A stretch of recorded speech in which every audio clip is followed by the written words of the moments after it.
ኢትዮጲስ ለልጆችና ለቤተሰቦች ምቹ ተደርገው የተሰሩ መናፈሻ ቦታዎች ላይ የተገኘች ከልጆችና ከወላጆች አዝናኝና አይረሴ ጊዜ ለማሳለፍ ዝግጅቷን አጠናቃለች። ታዲያ ህዳር 28 በአማራው መናፈሻ መካኒሳ አቦ በሚገኘው አቦ መናፈሻ እንገናኝ ብላቸዋለች።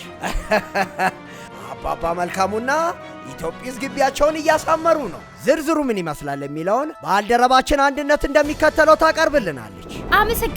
አመሰግናለሁ ጀቱ። ልክ ነህ። እንግዲህ በተለያዩ ቦታዎች ለልጆች ተብለው ለቤተሰብ ተብለው የተሰሩ የተለያዩ ያማሩ መናፈሻዎች ጋርደኖች ይገኛሉ። በውስጣቸውም እጅግ ያማረ የተለያየ የልጆች መጫወቻዎች አሉበት። ታዲያ ኢትዮጲስ በእነዚህ ባማሩ መናፈሻዎች እየተገኘች ከልጆች ጋር ከቤተሰቦች ጋር እጅግ ደስ የሚል ጊዜ ለማሳለፍ ዝግጅቷን አጠናቃለች።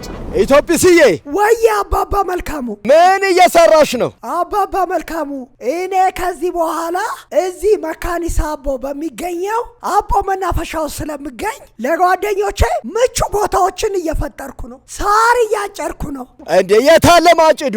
እንዴ ይሄው ማሽኑ፣ በዚህ ማሽን ነው ማጭደው። ይሄ ያጭዳል ኢትዮጲስዬ? ይሄው ኑ ላሳይ። ኧረ ጉድ ነው። እስቲ የሚያጭድ ከሆነ አለው እስቲ አብረን እናያለን።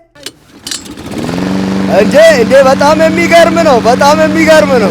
ይኸውልዎት አባባ መልካሙ ይሄንን እንዲህ በመያዝ ማጨድ እንችላለን። እንዴ የሚገርም እኮ ነው። እያጨደ ነው።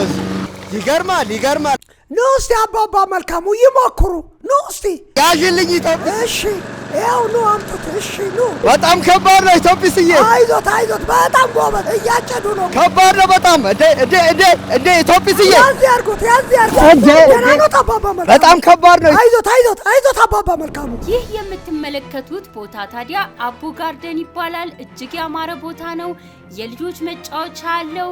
መናፈሻው እጅግ በጣም ደስ ይላል። ፋውንቴኑ ደስ ይላል። ደግሞ በጣም የገረመኝ ልጆች ጥላ ውስጥ ሆነው ደስ ብሏቸው የሚስሉበት የስዕል ቦታ መኖሩ ነው። ኢትዮጲስዬ ወይ አንዴ እንግዲህ አሁን የምንገኘው አቦ ጋርደን ውስጥ ነው። እጅግ በጣም ነው የሚያምረው። መካኒሳ አቦ አካባቢ ነው የሚገኘው። አቦ አደባባይ ፊት ለፊት ነው ያለው። በቀላሉ ሰዎች ማግኘት ይችላሉ። እንግዲህ ኢትዮጲስ ባለፈው ጊዜ ምን ብላለች? በየአካባቢያችሁ እመጣለሁ ብላለች። ስለዚህ በ28 እሁድ ማለት ነው ህዳር 28 ኢትዮጲስ እዚህ ተገኝታ ከልጆች ከቤተሰቦች ጋር ጥሩ ጊዜ ታሳልፋለች። እሁድ ከሰዓት ነው የምትኖረው። ስለዚህ እናንተ ማስታወቂያውን በተለያየ ቦታ እንነግራችኋለን። መታችሁ ከኢትዮጲስ ጋር የማይረሳ ጊዜ አሳልፉ። እዚህ ጋር ከጓደኞቼ ጋር ቆንጆ ስዕሎችን እንስላለን። ይህ የኢትዮጲስ የመሳያ ቦታ ነው። መታችሁ መሳል ትችላላችሁ። አየሩ፣ ዛፉ፣ ቦታው በጣም ብዙ መጫወቻ አለ። ልጆቻችሁን ታጫውታላችሁ። እናንተ እሁድ በ28 እንዳትቀሩ። ከኢትዮጲስ ጋር ደስ የሚል ጊዜ እናሳልፋለን። ሌላውንም ኑ እናሳያችሁ። ይህ ብቻ አይደለም። ቤተሰቦች እየተጫወቱ ልጆቻቸው ደጋፊ የሚሆኑበት የቅርጫት ኳስ መጫወቻ ቦታ አለው። እኛ ራሱ ተጫውተን ደስ ብሎን የወጣ ነው። አጎት፣ አክስት፣ ወንድም፣ እህት፣ ቤተሰቦች ኑ እዚህ እንጫወት እስቲ።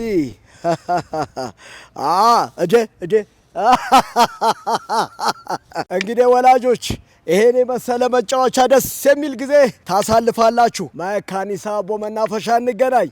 ሰማችሁኝ አይደል ልጆች? እንዳትቀሩ፣ ሁላችሁም ተጋብዛችኋል። ትምህርት ቤቶች እዚህ ተማሪዎቻችሁን ይዛችሁ ኑ። የማይረሳ ጊዜ እናሳልፋለን። ኢትዮጲስም አለች። በጣም ልዩ ውድድሮች እናዘጋጃለን። ታዲያ ህዳር 28 እሁድ ቀን ከሰዓት ኢትዮጲስ እዚህ ትገኛለች።